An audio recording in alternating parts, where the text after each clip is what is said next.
नमस्कार प्रिय दर्शकों, हाजिर हूं मैं वार्षिक राशिफल के कार्यक्रम में। प्रिय दर्शकों, ये जो राशिफल मैं आपको बता रहा हूं, गुरु, शनि और राहु के दृष्टिकोण से आपको समझा रहा हूं। हमारी चर्चा अब तक स्थूल रूप से 8 राशियों के लिए हो चुकी है। बाकी की 4 राशियों की चर्चा आज हम करने जा रहे हैं। प्रिय दर्शकों,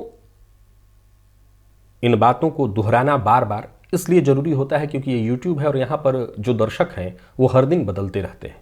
जो मेरे मुख्य दर्शक हैं वो तो हर दिन हैं, लेकिन बाकी के दर्शक हर दिन जो नए आते हैं उनको समझाना होता है। मैं सबसे पहले बता दूं, यह राशिफल मैं आपको आपके चंद्र राशि और लग्न की राशि दोनों के आधार पर, आप अपनी कुंडली को खोलिए, लग्न में जो अंक लिखा है उसके आधार पर और चंद्र राशि दोनों के आधार पर आप इस राशिफल को देखिए। एक दूसरा, गोचर की चर्चा जब भी होती है ये सदैव ध्यान रखिए कि ये आधारित होता है, निर्भर होता है आपकी जन्म कुंडली पर। वर्तमान में जन्म कुंडली में कैसी ग्रह स्थिति चल रही है, इसी के आधार पर तय होता है गोचर का फल।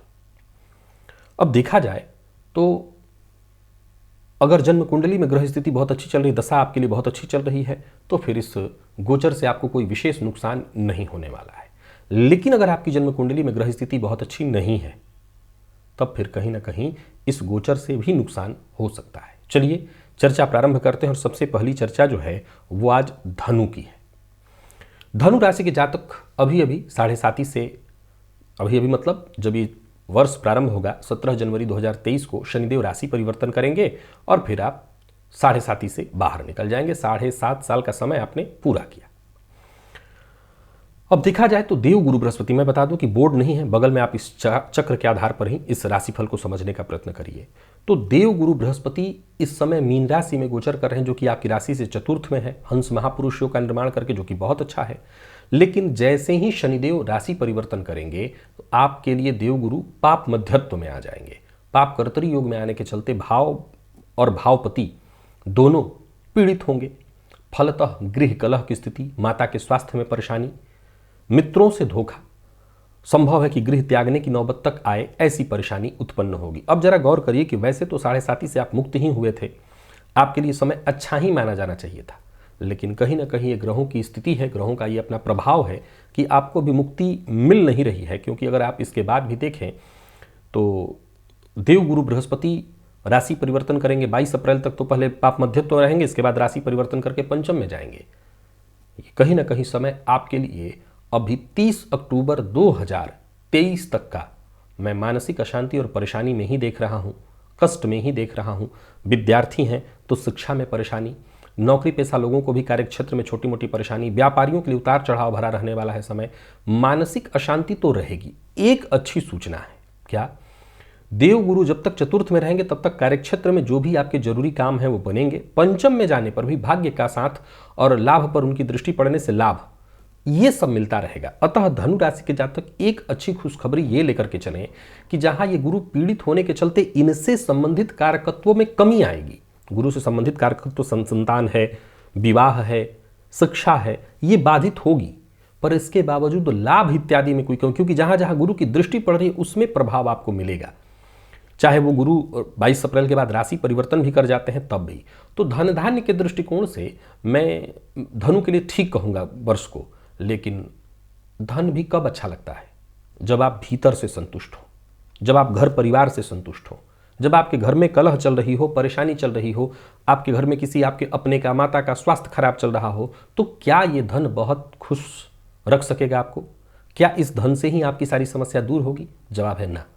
फलतः कहीं ना कहीं अगर देखें तो बाह्य तौर पर मैं आपको बहुत परेशान नहीं देख रहा हूं, लेकिन अंदरूनी तौर पर आप मानसिक रूप से परेशान, संभव है डिप्रेस्ड, अज्ञात भय से भयभीत रहेंगे।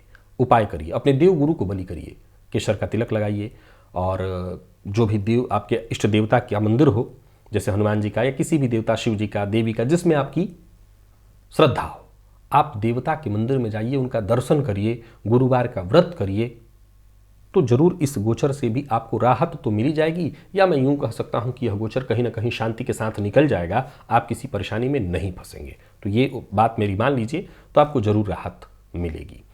मकर के लिए मध्य साढ़े साती की ढैया भी चल रही है, इससे मुक्ति मिलेगी और शनिदेव आपकी राशि से द्वितीय होंगे 17 जनवरी 2023।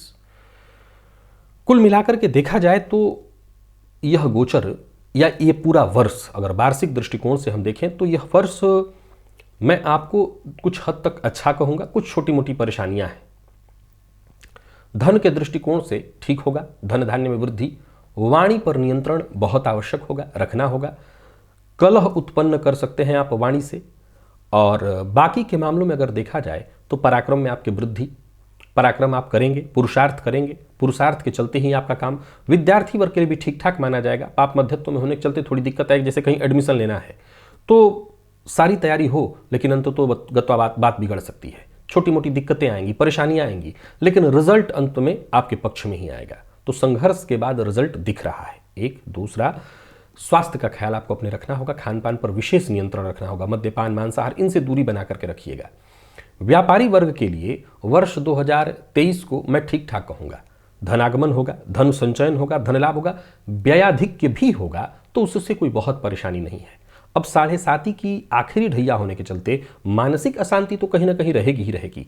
कारण है शनिदेव चतुर्थ भाव पर दृष्टि डालेंगे जहां राहु है, गृह कलह की प्रबल संभावना। अप्रैल के बाद गुरु भी जब चतुर्थ में जाएंगे और उन पर शनि की दृष्टि होगी तब परेशानी थोड़ी ज्यादा है, ये आपको घर से अलग कर देगा, माता के स्वास्थ्य में परेशानी ला देगा, तो ये कष्ट बढ़ेगा अप्रैल के बाद। अप्रैल तक मकर वालों को मैं बहुत परेशानी में नहीं देख रहा हूं, शांति के साथ काम सारे आपके बन रहे हैं, लेकिन अप्रैल के बाद आपकी परेशानियां बढ़ जाएंगी तरह तरह की।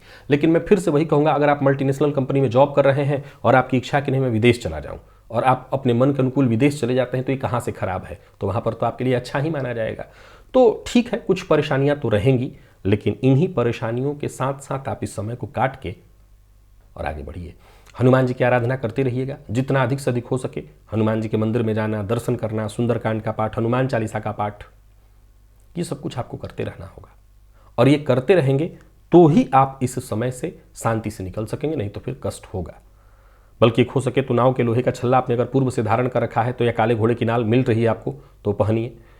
कुंभ के लिए साढ़े साती की मध्य ढैया, देव गुरु आपकी राशि से द्वितीय में और शनिदेव आपकी राशि पर, राहु तृतीय में। राहु का आपके तृतीय में होना तो बहुत अच्छा है। शनिदेव ने सस महापुरुष योग बनाया, ढैया साढ़े साती की मध्य हुई, लेकिन देव गुरु ऐसा फंसेंगे कि ये वर्ष कहीं ना कहीं उथल पुथल भरा हो जाएगा, परेशानी वाला हो जाएगा।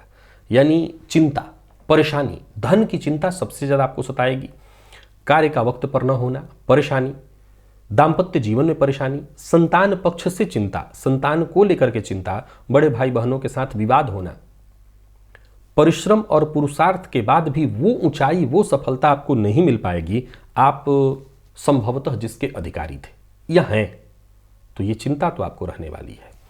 अब ऊपर से वहीं आगे देखें तो शनिदेव जब आपकी राशि पर से गोचर करेंगे, 2.5 वर्ष का ये समय होगा, तो साढ़े साती का ये काल। अब सवाल एक खड़ा होता है, कई बार लोग कहते हैं कि शनिदेव आपकी राशिपति हैं तो साढ़े साती में शायद कष्ट न दे। देखिए, ग्रह का अपना प्रभाव होता है, अपना स्वभाव होता है, वो किसी को नहीं छोड़ता। वो राशिपति हैं तब भी अपना न्याय करेंगे, अगर नहीं करेंगे तब तो फिर अन्याय करने वाले कहलाएंगे। और शनिदेव के बारे में आप जानते हैं, वो न्यायाधीश से न्याय ही करते हैं। तो हाँ, वो परेशान करेंगे, मानसिक रूप से आपको डिस्टर्ब करेंगे, दाम्पत्य में परेशानी आएगी, गृह कलह की संभावना होगी, कार्यक्षेत्र में दिक्कत परेशानी आने वाली है, व्यापार है तो व्यापार में परेशानी, पार्टनरशिप में है तो पार्टनरशिप में विच्छेद की स्थिति उत्पन्न होगी। गुरु के परिवर्तन से, जबकि राशि परिवर्तन करेंगे गुरु अप्रैल के बाद, 22 अप्रैल के बाद, थोड़ी राहत आपको जरूर मिलने वाली है। मैं राहत की बात कर रहा हूं, लेकिन उतनी नहीं जितनी कि आप सोच रहे हैं। बल्कि कुंभ वालों को ये शुरुआत के जो 3-4 महीने हैं, जनवरी से लेकर के अप्रैल तक, 22 अप्रैल तक, जब तक गुरु राशि परिवर्तन नहीं कर लेते तब तक थोड़ा डिस्टर्ब ज्यादा है आप। इसके बाद थोड़ी राहत है आपको, क्योंकि गुरु तृतीय में चले जाएंगे और तृतीय में जाकर के राहु के साथ युति बनाकर के भी भाग्य भाव पर तो कम से कम दृष्टि डालेंगे तो भाग्य का साथ मिलने लगेगा। तो साढ़े साती के दुष्प्रभाव के कारण जहां आपका हर कार्य ही विलंबित हो रहा था, आपको हर मामले में परेशानी हो रही थी, वहां पर मैं कहूंगा कि यह समय आपको सहयोगी आपके लिए होगा, आपको सुरक्षा प्रदान करेगा। या मैं ये कह सकता हूं कि इस काल में आपके कुछ न कुछ काम तो अच्छे बन ही जाएंगे, तो ये ठीक होगा। फिर भी हनुमान जी की आराधना करते रहिएगा, हनुमान चालीसा का पाठ है, नाव के लोहे का छल्ला या काले घोड़े की नाल मध्यमा में धारण करिए, पीपल वृक्ष की जड़ को सींचिए, 108 पाठ हनुमान चालीसा का करिए समय समय पर, तो यह समय आपके लिए राहत भरा हो सकता है। और मीन ये वो राशि है जिसे 7.5 की प्रथम ढैया अब लगने जा रही है, और ये समय आपके लिए ठीक नहीं है, कहीं से भी नहीं। ये वर्ष मैं बहुत अच्छा आपके लिए नहीं कहूँगा, परेशानियों भरा है, चिंता भरा, चाहे वो धन की चिंता हो, क्षेत्र की चिंता हो, व्यापार की चिंता हो, संतान की चिंता हो, धन धान्य की चिंता रहेगी। शनिदेव का आपकी राशि से व्यय में होना व्यय कारक स्थिति उत्पन्न करेंगे, ये व्यर्थ के व्यय से आपको परेशान कर देंगे। देव गुरु बृहस्पति का आपकी राशि पर ही होना अप्रैल तक, पाप मध्यत्व में आ जाना, भावपति है और दोनों का स्वामी होकर के और एक तरह से लग्न के कारक भी ये बनते हैं, तो उस अवस्था में आप बहुत पीड़ित और परेशान होंगे। तो 7.5 का ये प्रथम प्रभाव ही आपको मानसिक रूप से अशांत कर देगा, पूरी तरह से डिस्टर्ब करेगा ये। इसके बाद समय जैसे जैसे आगे बढ़ेगा, अप्रैल के बाद गुरु राशि परिवर्तन करके द्वितीय में जाएंगे, वहां भी वो राहु के साथ होने के चलते ये परेशानी, मैं पूर्व में कहा था कि अगर घर में आपके छोटे बच्चे हैं मीन राशि के, तो उन पर बहुत ध्यान रखना होगा, उनकी पढ़ाई डिस्टर्ब होगी, संभव है उनको बुरी लत लग जाए, गलत संगति में वो चले जाए। तो ये ढैया 7.5 की प्रथम ढैया मीन को भारी पड़ने वाली है। मीन बहुत सचेत रहें। इस वर्ष के दृष्टिकोण से मैं कहूँ, पूरे वर्ष स्थूल रूप से, जब मैं बाकी के ग्रहों की राशि परिवर्तन की स्थिति आएगी, जैसे सूर्य राशि परिवर्तन करेंगे, जैसे कि बाकी के ग्रह मंगल राशि परिवर्तन करेंगे, बुध और शुक्र करेंगे, तो उनके प्रभाव को तो आपको समझाऊंगा, लेकिन मोटा मोटी तौर पर देखें तो गुरु, राहु और शनि, इन 3 ग्रहों के आधार पर इस वर्ष के लिए मैं आपके लिए जो प्रिडिक्शन लेकर के आया हूं, वो यही कह रहा है साफ साफ कि ये वर्ष ठीक नहीं जाने वाला है। दाम्पत्य जीवन से लेकर के संतान पक्ष, व्यापार से लेकर के नौकरी पेशा है तो कार्यक्षेत्र में परेशानी, चहुओर से ये दिक्कत, कष्ट और परेशानी की स्थिति को, पैतृक संपत्ति है तो उसको लेकर के विवाद दिखा रहा है। आपके अपनों को ही मैं आपके विरुद्ध होते देख रहा हूं। तो मीन के जातक पूरी तरह सचेत रहे, उपाय करें, हनुमान जी की शरणागति ग्रहण करें, जितना हो सके अधिक से अधिक हनुमान जी की शरणागति ग्रहण करना, मद्यपान मांसाहार का त्याग कर देना, गुरुवार के दिन विशेष रूप से गुरु का व्रत करना, केसर का तिलक लगाना, हनुमान जी की शरणागति तो जैसे आपके लिए रामबाण औषधि है, सुंदर कांड का पाठ करिए, हनुमान जी के मंदिर की प्रदक्षिणा करिए, समय समय पर किसी शुभ मुहूर्त इत्यादि में हनुमान चालीसा का 108 पाठ करिए, पीपल वृक्ष की जड़ को सींचिए। ये सभी उपाय आपको करते रहने हैं ताकि ये समय किसी भी तरह से शांति से एक बार निकले। याद रखिएगा, ये टाइम आपको परेशान करेगा और सुरक्षा यही है कि हनुमान जी की शरण में आप रहें, तब ये समय आपका निकल जाएगा और मैं कह सकता हूं कि किसी विशेष परेशानी में बच जाने से शायद आप बच जाएं। प्रिय दर्शकों, इस तरह से हमने मेष से लेकर के मीन राशि पर्यंत सभी राशियों के लिए ये वर्ष 2023 कैसा व्यतीत होने वाला है, इससे हमने स्थूल रूप से ही सही जान लिया। अलग अलग मैं करके आपको बताता तो शायद उसको मैं कहता कि ये बृहत है, मैं इसको स्थूल कहूँगा।